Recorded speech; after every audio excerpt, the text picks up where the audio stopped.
Hi, I'm Jazz Obrecht, and welcome to my Talking Guitar podcast with Mick Jagger from the Rolling Stones. The interview you are about to hear took place on June 15th, 1994, in the cafeteria of the Crescent Boys' School in Toronto. The Rolling Stones were there that summer to rehearse for their upcoming Voodoo Lounge World Tour. And Keith Richards and I brainstormed the idea of producing a one-shot magazine that the Rolling Stones could sell at the venues and could be sold on newsstands. And so the Rolling Stones organization liked the idea, and they gave me the green light to come to Toronto and do interviews with Mick Jagger, Keith Richards, Charlie Watts, Ronnie Wood, Darryl Jones, who just joined the band, and Chuck Leavell. So this is the Mick Jagger part of my 2 days with the Rolling Stones. Mick and I met in the cafeteria of this boys' school. It was early in the afternoon, and Mick came in with a cup of warm tea, and he sat down across from me at this table and smiled, and I noticed right away that he had a diamond embedded in one of his teeth. We got right to it, and I was really gratified to see that Mick was into the interview. He was happy to talk. We began by talking about his harmonica playing and his guitar playing, and then we moved on into how he and Keith write songs together and apart, even though their name appears in all the songs that are produced by the two of them. We moved on from there into the subject of why the blues became popular in England when the Stones were starting out. And then Mick really became animated when he was asked about Muddy Waters, Howlin Wolf. He brought up Son House, Merle Haggard, and other musicians that he admires. And another high point in the interview came when I asked him about what it was like touring at the age of 50 instead of 20, which to me is interesting today because it's been 30 years now since then, so now he can talk about what it's like touring at 80. Like Charlie Watts, I noticed that Mick constantly scrutinized my eyes when we were talking, and I found him to be down to earth, easy to talk to, and accommodating. It was a pleasure talking to him, to be honest. A note about the recording you're about to hear. I ran 2 tape recorders on Mick, and one of them malfunctioned during the first 4 minutes of the interview. So the side recorder picked it up. And so hang in there, because at the 4-minute mark, the sound is about to become better. And I hope you enjoy this interesting conversation.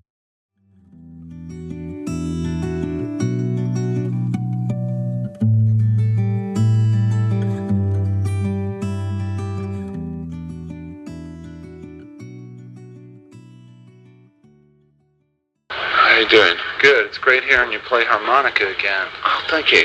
Keith thought it might have had an impact on the way you sing. No. No? No way. No, they're separate. It's like playing an instrument. You know, it's like playing a mouth instrument. I don't think it... If you... I mean... Yeah, if you were to play in a blues band all the time and you're constantly going from one to the other, you know, like Sonny Boy? Or any blues player, you know, I mean, a singer that's constantly playing harmonica in between, you know, or playing all the solos, then I think it would probably, whether it would actually influence, but I mean, it would be different. I mean, one influences the other, but when you play them like that, it's, I don't think they influence really one or the other. I mean, who knows? Does singing influence your guitar playing? You know what I'm saying? Yeah. You know, I don't, and if it does, how? You know, it's a funny subject. Yeah. Were you a fan of like Little Walter or the Chicago harp players? Yeah. Yeah, I'm a big fan of that. I did a lot of playing along with blues bands, mostly dead, unfortunately. You know, old records. I would come to the rehearsals in Ireland, and for an hour I would just put up CDs of old, like Muddy records and stuff, and play with them. Yeah. And just, I mean, if they had harmonicas on, I'd play along with that, but if they didn't, I'd still play. Yeah. And get a really good sounding. I mean, much better sound than you'd ever get playing live with the band, 'cause you just only worry about your own instrument, so to speak. Yeah. You get the balance really. Trouble with the Rolling Stones playing harmonicas, they always play too loud. Oh yeah. And you can't really play it. Harmonica only goes to a certain volume. What kind of harp do you like the best? Lee Oscar. Yeah. And it's much smoother on your mouth, and it's it's just very well made harmonica. Yeah. And I used to play the regular Hohner ones, but this is just a better quality, I think. You play some interesting guitar on the record. What's the extent of your relationship with that instrument? Well, I mean, I love playing guitar, just don't really ever practice. Or, you know, I mean, I enjoy playing it just for fun, for a start. But I do write on it. So yeah. as well, I write on piano too. I write the ballads mostly on piano and the rock songs on guitar.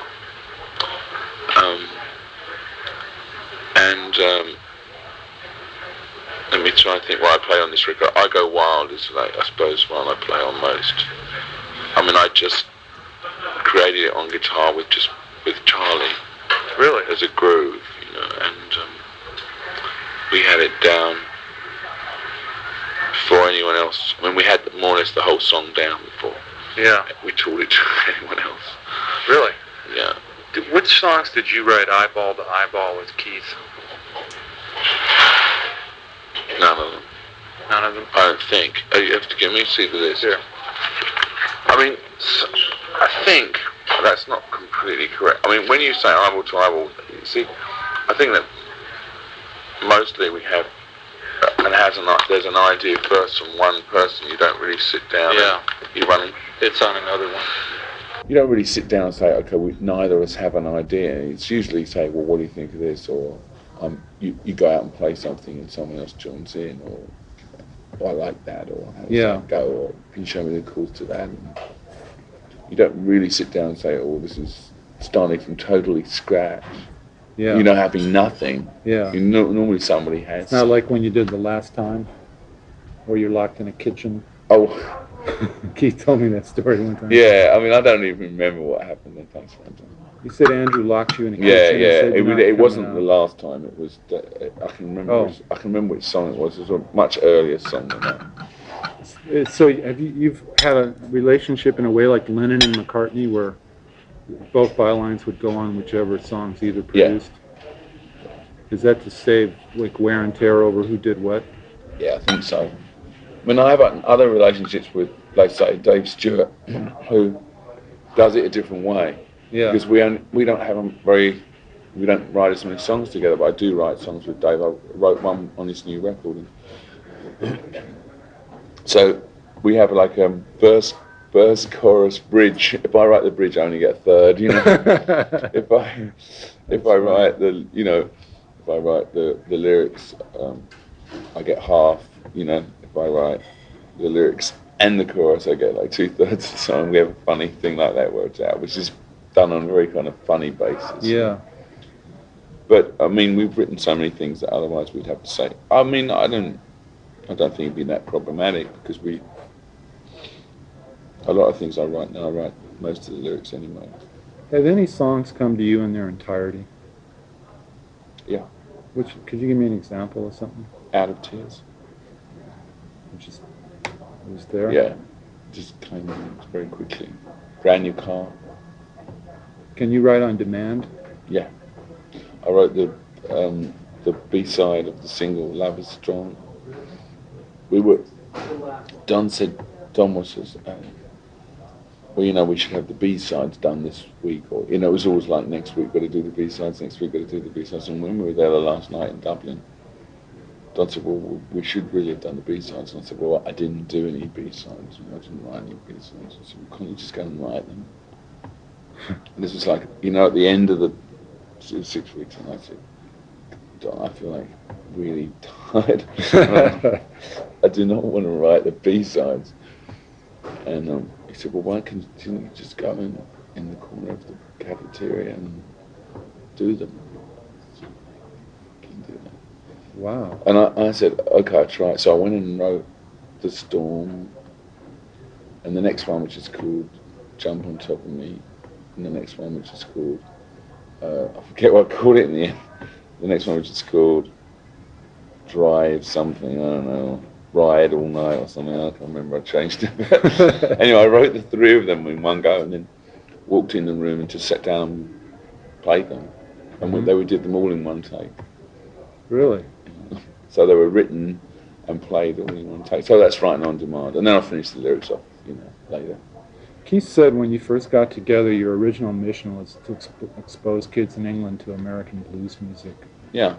Why do you think that music struck such a resonant chord around the world, today? Why does it mean so much to so many people? I don't really know. I mean, I can make guesses. I mean, it's a very simple form, so it's very direct, person to person. So, I mean, in its simplest form, it's like I was just describing to you, really. It's just when you sit down with a guitar and you just sing a song that's very direct, without any accompaniment, apart from your own accompaniment. Yeah. Then it became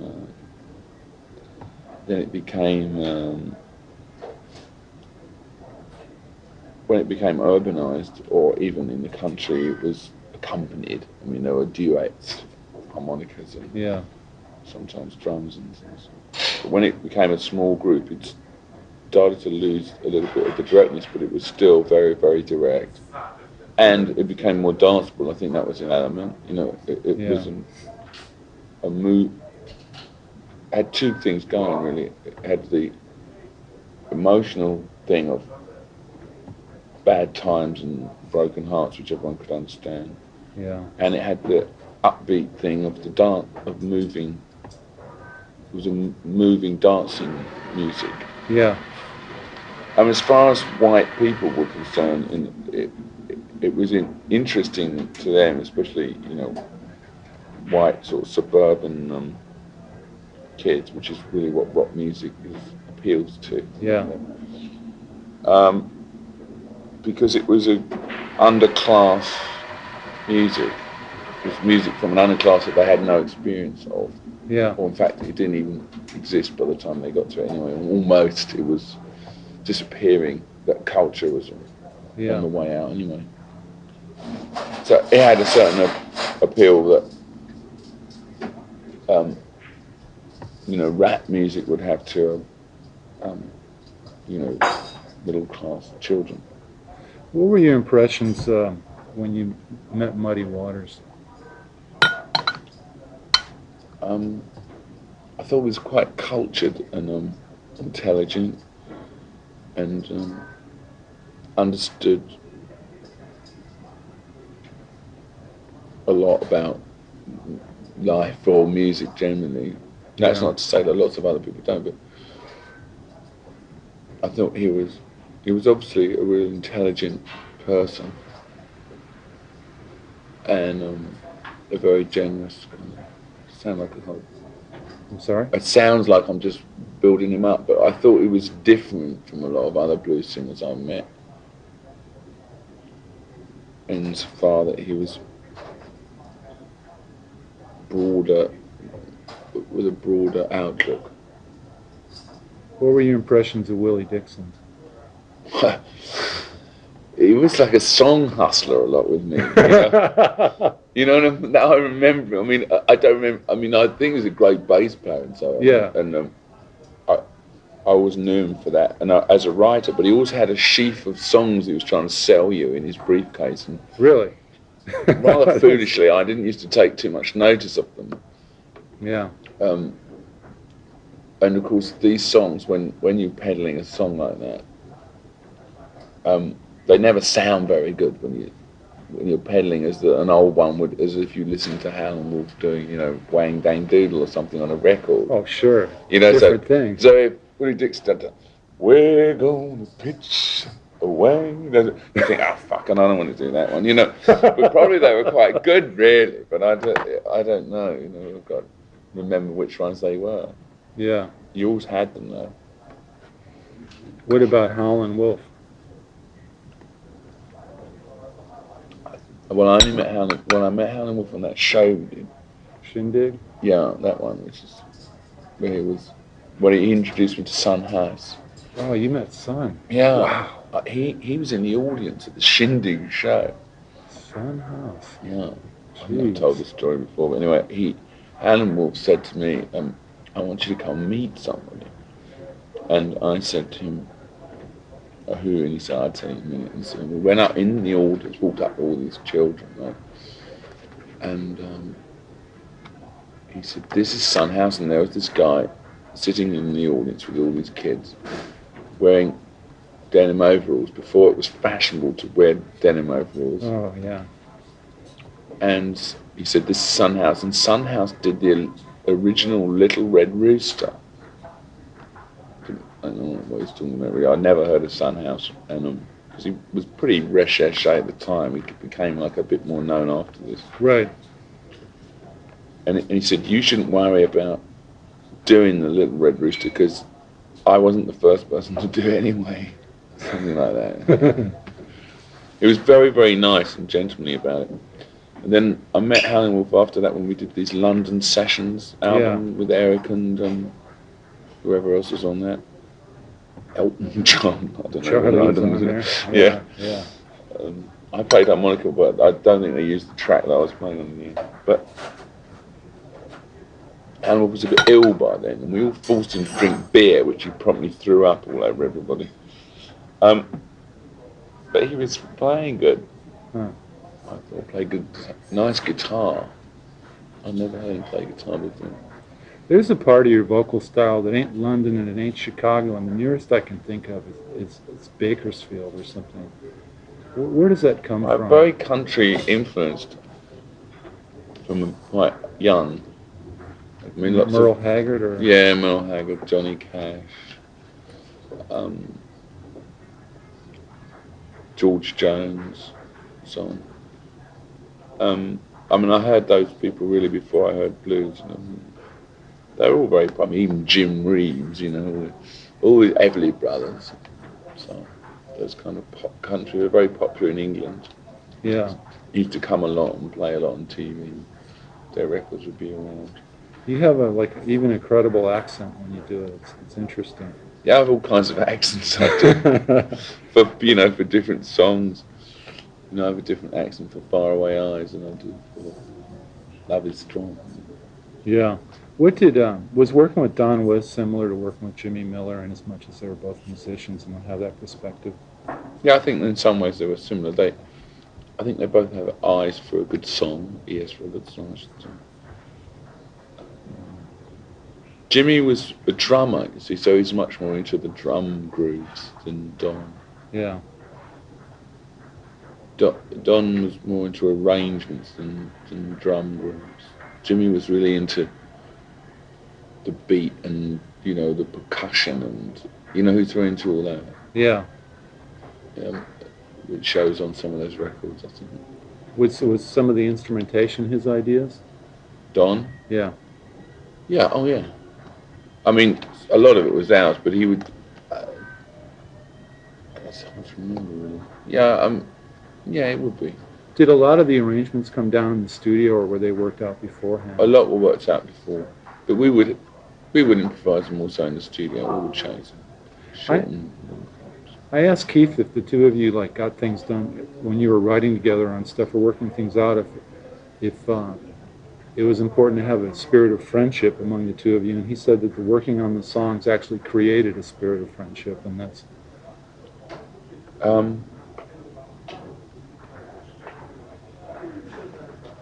Yeah, it does. I mean, when you work with someone, I don't really know whether. When you work with someone, you have a relationship of working with them, which is different than people we might just go out with, hang out with. Yeah. You know, people that are just there for a good time. I mean, it's a different relationship because you have to there's to be an end to it. There's some reason for it. Yeah. And that creates a different camaraderie than just going out into a bar. Yeah. Which has no real end apart from having a good time and you say good night and so on. Yeah. because at the end of the working relationship, there's something to show for it. Whether if you're a lawyer, it's a deal, maybe, or if you're a journalist, it's a piece. Yeah. Or, if you're in movies, it's a movie, and if you're writing songs, it's songs. Yeah. He described his role on Voodoo Lounge as the resident tyrant, doing that during the sessions. I don't really, he likes to think of himself as just, really just a pussycat, to be perfectly honest, and just does what he's told half the time. Don wants me to say, play a longer intro, and he'd do it, Yeah. Sometimes it gets very frustrated and, doesn't like what's going on. And he's very rude and unnecessarily, gets too carried away with it as if it's really important. But that's just because he's very short-tempered. Yeah. How did you come to write Blinded by Rainbows and the harpsichord? That's not on Blinded by Rainbows. Harpsichord's on, don't worry, it's on... New Faces. New Faces. Sorry. Yeah. I had New Faces. I just wrote the song on guitar. Actually, it's the oldest song on the album for me, anyway. That was written on guitar? Yeah. Interesting. I wrote it on guitar. And I play guitar on it, on the record. I would just play it at home, this song. I had it for a couple of years, actually. Oh, really? And I tried to write it a bit more complicated, and in the end I just wrote the pieces almost the same. And I made it simpler, simplified it. And then when we were in Barbados, Keith started playing keyboards on it. And then I had switched to playing keyboards, and he played guitar, and I played harpsichord. Ah. So it gave it a slightly different feel, but it always was a sort of 16th century form. Yeah. And I was trying to take it away from that a little bit, but I brought it back. And then Chuck played the harpsichord, and I ended up playing guitar on it again. He's a fabulous keyboardist. Yeah, he's a very good player. Yeah, it's really good. What do you think Darryl Jones brings to the band? I think he, or why? Maybe I should ask why he works in the band. Well, I think he steps back into it rather than stepping out too much. Though he's going to have to step out more because he's to be more aggressive. I think he used to be more aggressive with the rock numbers on stage than he was on the record. Uh-huh. He was fine, but on some of the other ones that we're doing, the more driving ones, he's now being more driving than he was in the studio, just more confident. Yeah, yeah. But generally, he fits in really well. He's a good musician. He's sophisticated in what he plays, I think. What's the tremolo guitar deal that you're playing? I don't know why anymore. I don't know why that was on the label. It's just like it's just a bit like a Staple Singers kind of sound a little bit. A weird thing happened. I interviewed Pops a couple years ago in a hotel room. Really? And he picked up an unplugged guitar, and the tremolo sound was on it when he played it. I swear to God, it's in his hands. Really? Isn't that weird? Isn't that strange? I did a show with him in London, a blues show, Uh-huh. a couple of years ago. And he was a blues singer before he became He was on the gospel. same plantation with Muddy that's and right. Charlie and he told me all the story. Charlie Patton. Yes, he told me the story, and he did this blues in the show, which was a bit. I don't think the audience understood what he was talking. He was doing. I don't know. It was a bit sort of wandering, but it was really interesting, and I didn't know that. I didn't really realise that. I was quite a fan of pop. I really liked the Staple Singers from very early, as you know, probably. And songs like The Last Time were really very close to some of the stuff they did. And not to say nicked, but I didn't know that he was, a blues singer, and from that same place. Yeah. So I was trying to take that song a little bit in that direction. It didn't quite go in the way I was expecting, but I think it worked out all right. Does a lot of the arranging come down as you're recording it, or just before? Or do you try to present the band with the complete picture? No, I leave it open, but I like in my own mind to know. I think I know what should be happening, but I'll leave it open just in case someone comes up with a really good idea. You know, I don't want to be closed-minded, because sometimes people come up with really good ideas. If you think, oh, it can only go this way, you've closed your mind up to them. Yeah. Can you mimic Keith's guitar playing? Uh-huh. Like, can you do the 5-string open G deal? Sure. It must be. Well, I can't do it all maybe as well as him, but I can do a lot of it. Like on High Wire, I do it. So are there riffs that people would assume Keith wrote that you've written? Sure. Can you give me an example? Brown Sugar. You wrote that. Yeah. You know that. That was the first one I did. I've done many since. That's funny. What's your favorite guitar? Do you have one?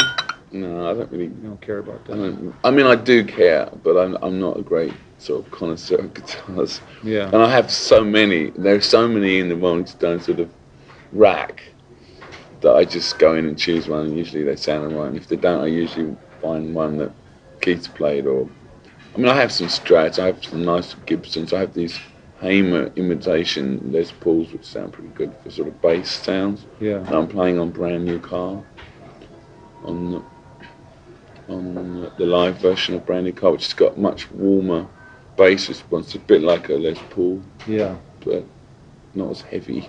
Yeah. And I play like a Strat most of the time.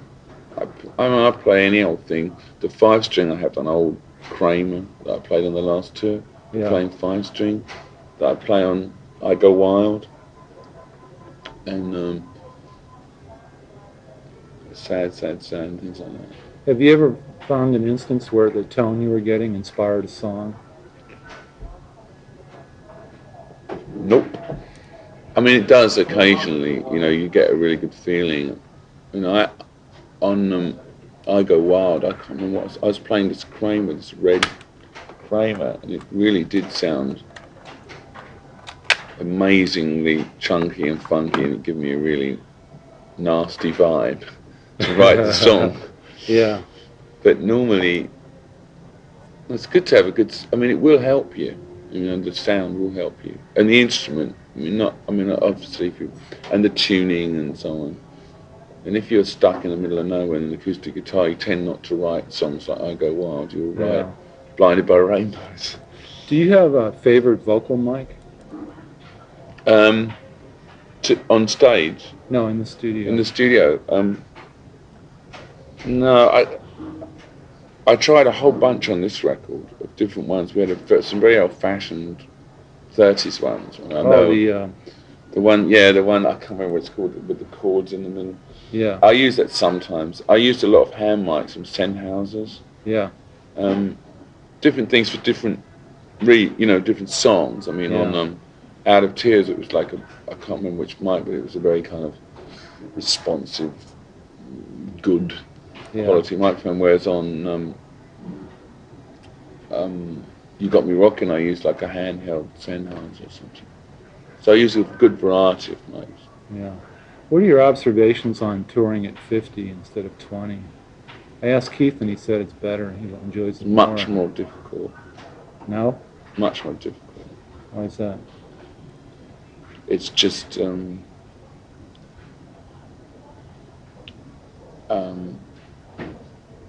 more.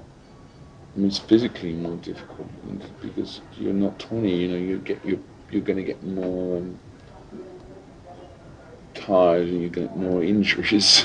Yeah. You just will. And if you don't think you will, then wait till they come.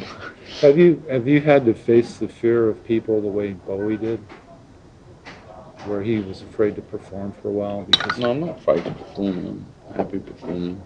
I'm out there on the rehearsal stage, out there in the aircraft hangar every day, doing it, imagining them all there. Glad that they'll be there. Yeah. Yeah, good. You're almost through? I'm finished. Good, thank you. Thanks very much. Nice to What talk a to you. pleasure. Yeah. You done everyone now? Yep.